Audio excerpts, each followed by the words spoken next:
Okay, continuing the boat tour. One of the most essential thing I put in, I think, was the wind vane, which you can see here, of course. So this is the Hebridean wind vane, but there are other manufacturers.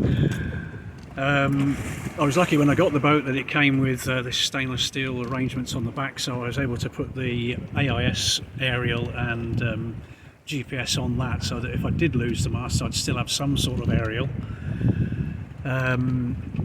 That's a bit catastrophic, but you have to think of these things, I suppose. And I should say that a lot of the ideas that I've got, they haven't come from me, they've come from people much more experienced than me.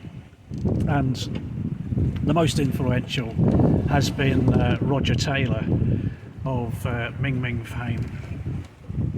He's fantastically experienced building boats, and also he's converted a small Corribee, smaller than this boat, and sailed it up into the Arctic, and that's junk rigged as well, without an engine. So if you think you're hard, forget it.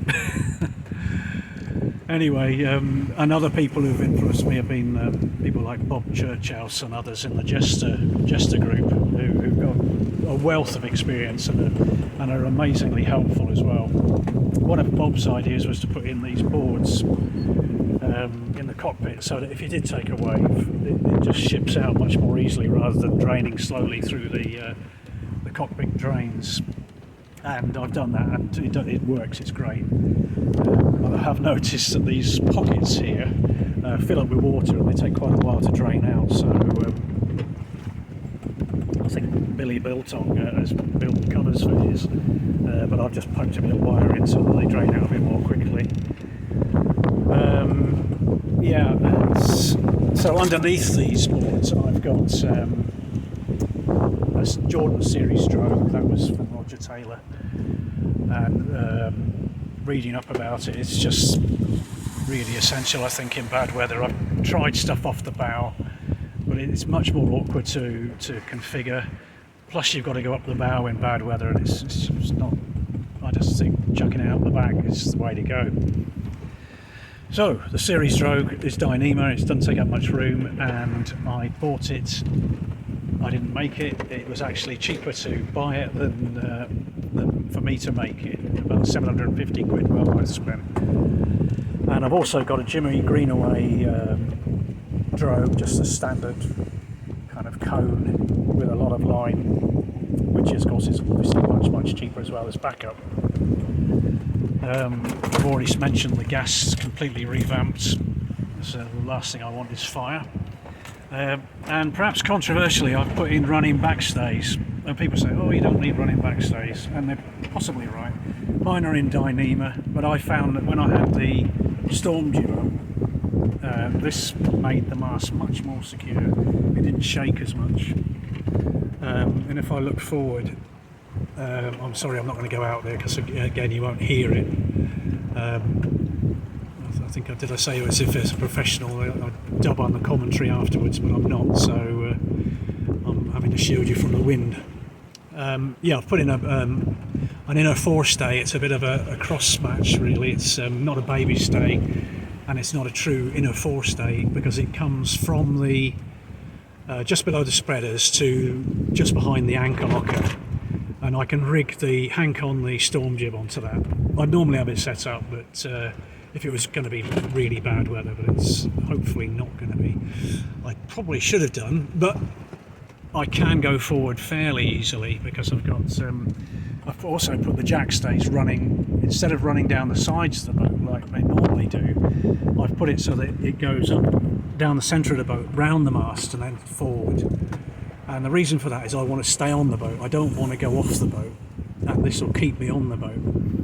It's a bit of a bugbear of mine that if you go to a chandler's, they'll sell you lifelines which are 2 metres long. Well, my boat's only 2.87 metres long, so if I fall off with a jackstay on the side, I'm going over the side, and that's the last place you want to be when it's rough. People have drowned, even with crew on board, because they've gone over the side on a tether. So what I have is something much simpler. I'm a caver basically. I'm going to show you if I can get it out. Oh, in fact, I've got it on. I don't know what I can show you now. I've got it on though.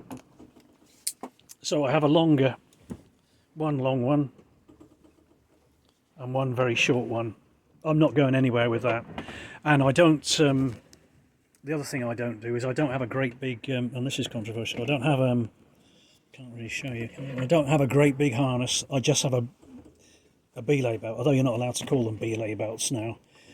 I just have a very strong belt, and the centre here is a big Mayon Rapide, so that it'll take pull from any direction without coming undone, whereas carabiner won't.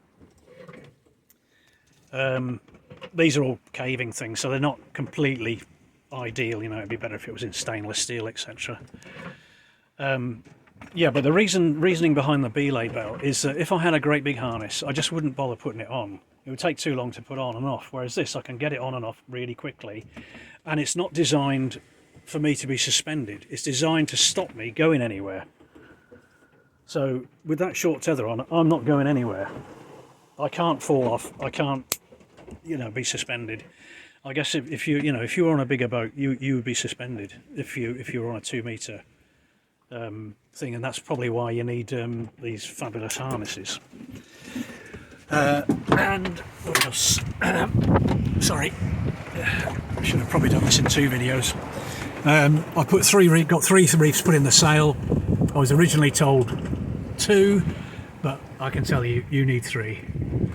And possibly the final thing is I've put it, I don't know if you can see that, I put in a boom brake, and it's a homemade boom brake because my boom is quite small anyway, and it's just a simple climber's figure of 8 with a Mayon Rapide to stop the rope from coming forward and locking.